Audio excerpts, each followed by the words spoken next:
Je mogoče to začetek nove zgodbe? Zato, ker nikoli ni konec zgodbe, vedno se lahko nekaj nadaljuje.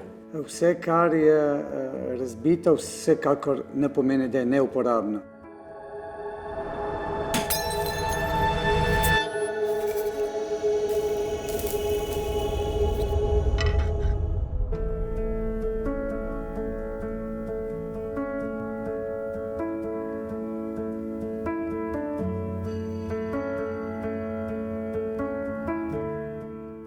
Ta filozofija, da je nekaj razbito, pa potlej tega ni konec, se mi zdi čisto življenjska. Ker tudi v samem našem poklicu na tak način delujemo. Ne?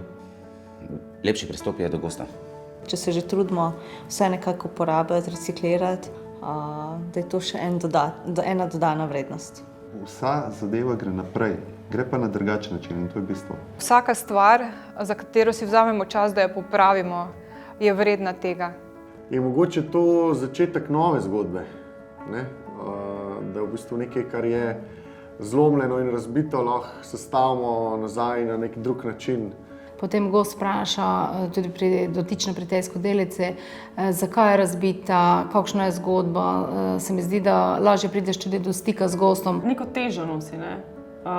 In mogoče tudi to sporočilo potem gostom, da vidijo, da nam ni vseeno. Večkrat se zlomimo, večkrat nam gre kaj narobe in mislim, da je zelo pomembno, da najdemo pot, da je v bistvu znamo stvari v življenju sestaviti nazaj. To, kar delamo mi, torej neke stvari, neke sestavine razbijemo in jih potem združimo skupaj na drugačen način. Ko zlepimo keramiko z sekundnim lepilom, ji zmanjšamo vrednost, ko pa jo popravimo z zlatom, ji vrednost dodamo.